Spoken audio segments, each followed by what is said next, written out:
시청자 여러분 안녕하십니까? JTB 아침 뉴스 시작합니다. 전북은 오늘 아침 전주 12도 등 10도에서 15도 분포를 보이고 있습니다. 오늘은 대체로 맑고 쾌청하겠습니다. 낮 최고 기온은 전주 23도 등 20도에서 23도로 어제와 비슷하겠습니다. 미세먼지 농도는 좋음 수준입니다. 주말인 내일도 맑다가 오후 들어 구름이 많겠습니다. 전주기상지청은 당분간 비 소식 없이 대체로 맑은 가운데 일교차가 10도 이상 크게 벌어지겠다며 건강관리에 유의할 것을 당부했습니다. 고속도로를 달리던 차량들이 잇따라 부딪히면서 2명이 숨지고 3명이 다쳤습니다. 경미한 접촉사고 현장을 뒤따르던 화물차가 그대로 덮치면서 인명피해가 컸습니다. 주혜인 기자입니다. 차량 뒷부분이 종이장처럼 구겨졌습니다. 터진 에어백은 처참했던 당시 상황을 짐작케 합니다. 사고가 난 건 어제 오후 6시 반쯤. 익산시 여산면 호남고속도로 상행선에서 SUV 차량이 앞서가던 승용차를 들이받았습니다. 승용차에 타고 있던 49살 진모 씨가 뒷차에 타고 있던 승객들을 돕기 위해 차에서 내렸는데 이 순간 1톤 화물차가 사고 현장을 덮쳤습니다. 이후 뒤따르던 승용차 2대가 잇따라 부딪히면서 오중 추돌 사고로 이어졌습니다. 이제 BMW로 오다가 그 차들이 사고 나 있는 걸 보니까 속력을 줄이는데 뒤에서 또 액션 스포츠가 BMW를 때려가지고 튕겨서 또 봉고차랑 이렇게 받고. 이 사고로 진 씨와 SUV 차량에 타고 있던 82살 장모 할머니가 숨지고 화물차 운전사 52살 황모 씨 등 3명이 크고 작은 부상을 입었습니다. 세워져 있는 렉선 차량이 그 조수석에 할머니가 지금 다쳐갖고 있으니까 구조한다고 갔다가 2차로, 3차로 이제 그 세 번째로 온 그 1톤 봉고 차량이 와서 때려가지고 그걸로 인해서 그 지금 사망 사고로 이어진 것으로 지금 보여지고 있어요. 경찰은 운전자와 목격자 등을 상대로 정확한 사고 경위를 조사하고 있습니다. JTB 뉴스 주혜인입니다. 완주군 의원들의 업무 추진비 부당 사용 실태에 대해 검찰이 사실 확인 작업을 벌이고 있는데요. 행정자치부가 2년 전 업무 추진비 집행 기준을 마련했지만 크게 달라진 게 없었습니다. 기초의회에 대한 견제 장치와 주민들의 적극적인 관심이 필요합니다. 정원희 기자입니다. 행정자치부는 지난 2015년 4월 자치단체 업무 추진비 집행에 관한 규칙을 만들었습니다. 지방의원은 이재민, 불우소외계층 격려와 지원, 의정활동과 지역 홍보 등 9개 분야 31개 항목에만 업무 추진비를 쓰도록 엄격히 규정했습니다. 업무 추진비가 함부로 쓰이는 걸 막기 위해서입니다. 하지만 완주군 의원들은 크게 달라지지 않았습니다. 휴일에 쓰면 안 된다는 걸 알고도 지키지 않는 등 규정은 있으나 마나였습니다. 그러니까 처음에 의원에 대한 안내받기는 토요일, 일요일날 쓰면 안 되고 뭐 술집 같은 데가 쓰면 안 되고. 업무 추진비 사용 내역이 사실과 다른 부분은 공무원들에게 책임을 떠넘기고 있습니다. 일부 의원은 시민단체 관계자들과 개인적인 만남을 요청하는 등 이를 무마하려는 모습을 보이기도 했습니다. 또 뒤늦게 업무 추진비 영수증에 사용 내역을 적어내는 등 파장을 줄이기 위해 안간힘을 쓰고 있습니다. 투비해 주신 경우도 있고 구두로 주민들은 구두를 누가 먹었다고 그러고 그래요. 이 같은 문제가 반복되는 건 견제 장치가 부족하기 때문입니다. 전라북도가 기초의회 사무처 감사를 하고 있을 뿐 기초의회는 견제와 감시의 사각지대에 놓여 있습니다. 관행이라고는 했지만 잘못된 관행은 바꿔야 되는 게 맞겠죠. 그런데 지금까지는 바꾸려는 노력 자체가 없었다는 것이 오히려 더 저희들은 큰 근본적인 문제로 지금 판단을 하고 있습니다. 업무 추진비 문제 같은 지역 정치의 오래된 적폐를 청산하기 위한 제도적 장치와 주민들의 적극적인 참여가 절실합니다. JTB 뉴스 정원익입니다. 전북교육청이 부안여고 교사 성추행 사건에 대한 최종 감사 결과를 발표했습니다. 성추행을 포함해 14개 분야에서 부적절 행위가 적발됐습니다.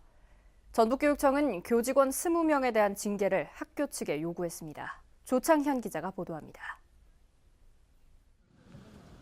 지난 6월 초에 터진 부안여고 체육교사의 성추행 사건. 해당 교사의 지속적인 성추행과 폭력, 각종 차별 행위 등이 감사 결과 확인됐습니다.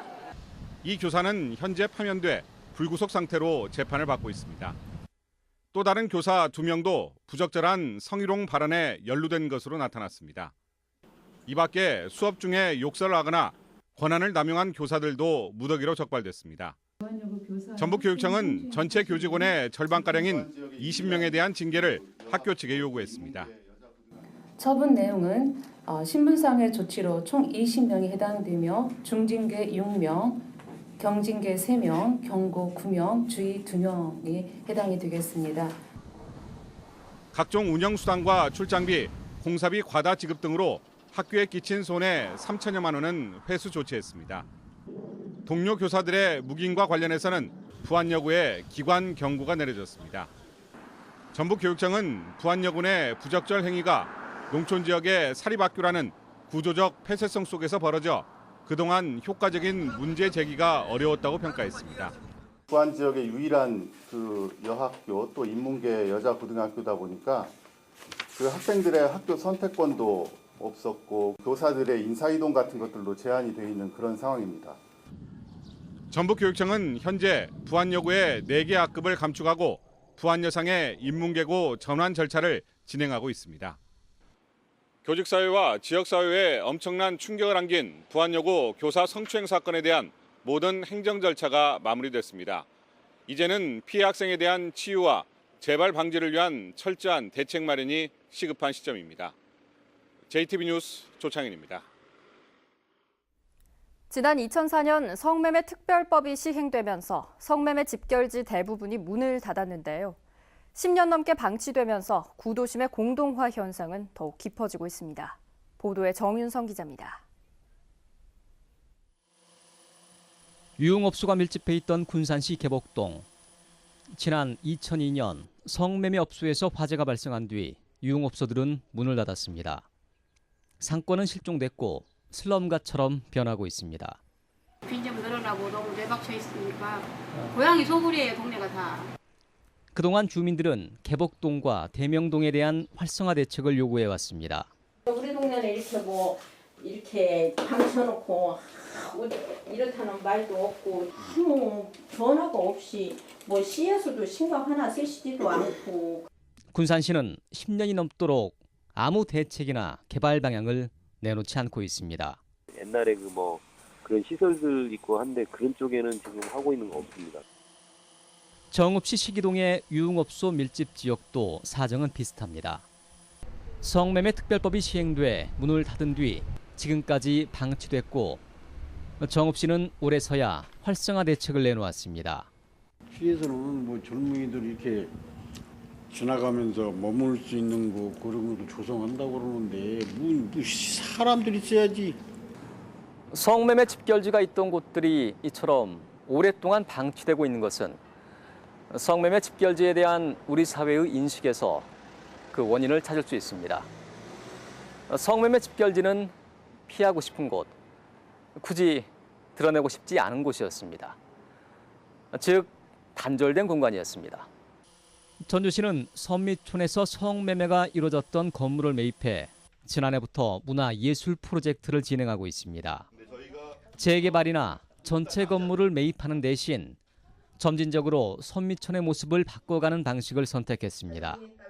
점진적 기능 전환 방식은 이분들에게도 일정 기간 좀 시간을 주고 업종 전환을 할 수 있는 기회, 그다음에 이런 것들을 주기 위해서. 관건은 성매매 업주들과의 갈등을 어떻게 풀어가느냐, 그리고 시민들의 참여를 더 끌어낼 수 있는 안정적인 프로그램과 거점 공간을 확보하는 것입니다. JTB 뉴스 정유정입니다. 국민연금공단에 대한 국정감사가 전북 혁신도시에서 열렸습니다.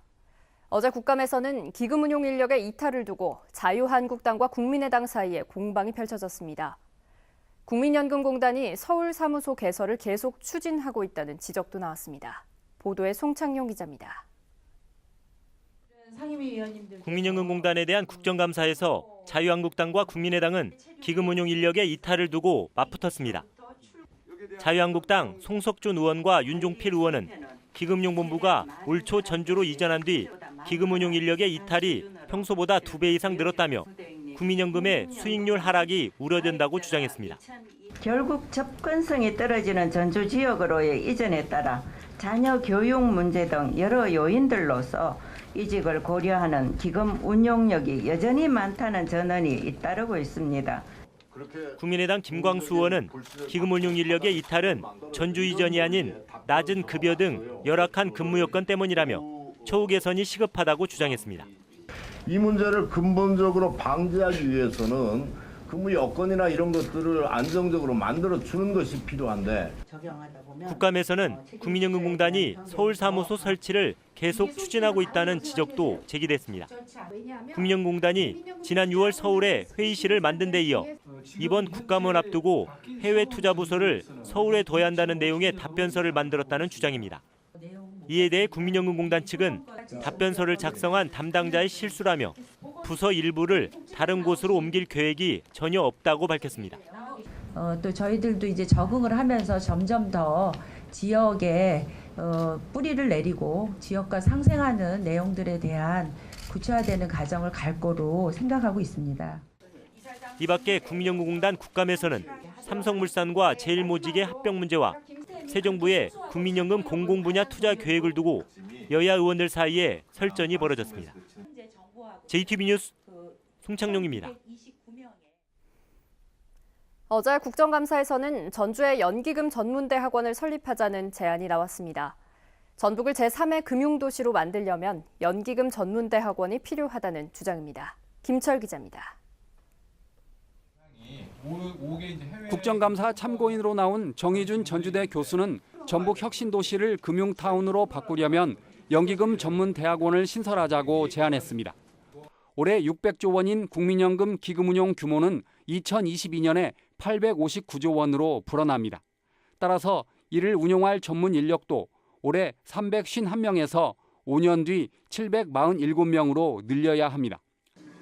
정 교수는 전주에 연기금 전문 대학원을 설립하면 안정적으로 전문가를 육성할 수 있고 전북을 금융도시로 키울 수 있다고 주장했습니다.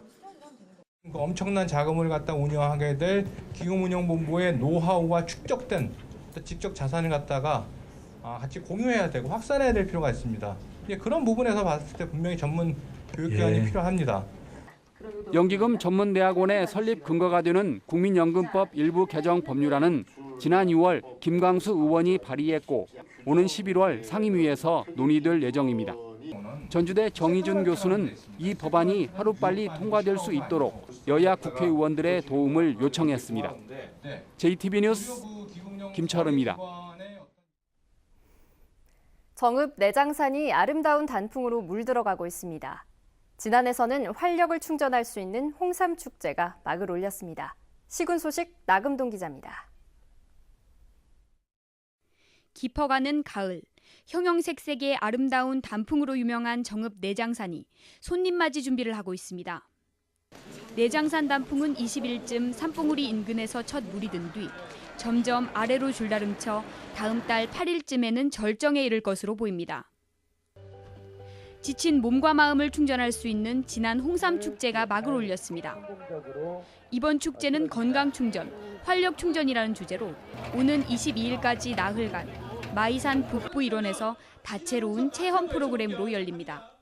국내는 물론 해외 소비자까지 홍삼을 제대로 알고 또 홍삼 제조 과정 이 모든 면을 실제 눈으로 보면서 앞으로 홍삼을 제대로 골라서 복용하는 데 도움이 되도록 섬진강 시인 김용택과 함께하는 인문학 콘서트가 임실에서 열립니다. 섬진강 상류에 위치한 작고 아름다운 구단마을에서 진행되는 이번 행사는 오는 21일부터 다음 달 4일까지 3차례 열립니다. 김용택 시인은 오는 21일과 28일 2차례 콘서트에 참석해 시민들에게 섬진강과 인문학에 관한 이야기를 들려줄 예정입니다. JTB 뉴스 나금동입니다. 익산 만경강 일대에서 채취한 야생조류 분변에서 AI 바이러스가 검출됐습니다. 농림축산식품부는 국립환경과학원이 어제 익산 만경강 일대에서 채취한 야생조류 분변 시료 3건에서 H5형 AI 항원이 잇따라 검출됐다고 밝혔습니다. 농식품부는 오늘이나 내일쯤 고병원성 여부가 확인될 예정이라며 해당 지역의 가금류 이동을 제한하고 소독을 강화할 계획이라고 밝혔습니다. 서선희 전주시 의원이 지난 4월 전주시의 공식 구매 절차 없이 외상으로 경로당의 가전제품을 지원했다가 선거법 위반 혐의로 기소된 가운데 전주시의 대금 지급을 요구해 논란이 일고 있습니다. 서선희 의원은 어제 열린 임시회에서 신상 발언을 자천해 절차상 문제가 있지만 경로당 기능보강 사업 계획에 포함된 지원인 만큼 전주시가 납품업체에 물품 대금을 지급해야 한다고 주장했습니다. 하지만 전주시는 예산 집행 절차에 맞지 않아 대금을 지급할 수 없는 대상이라고 밝혔습니다. 일본 기업 도레이가 새만금 공장에 추가로 1,000억 원을 투자합니다. 도레이 첨단 소재는 2천억 원을 투자해 지난해 준공한 새만금 공장에 추가로 1,000억 원을 투자해 공장을 증설하기로 했습니다. 증설이 완료되면 이곳에서 생산하는 PPS 수지는 연간 18,600톤으로 컴파운드는 6,600톤으로 각각 늘어나게 됩니다. 전북개발공사의 사업 영역이 임대주택과 택지 개발에서 신재생에너지와 도시재생으로까지 확대됩니다. 전라북도는 이 같은 내용을 골자로 하는 전북개발공사 설립 운영 조례안을 전라북도 의회에 제출했습니다. 전라북도는 정부의 탈원전과 도시재생 뉴딜 정책에 적극 대응하기 위해 전북개발공사의 사업 영역을 확대하기로 했다고 밝혔습니다.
JTBC 아침 뉴스를 마칩니다. 함께해 주신 여러분 고맙습니다.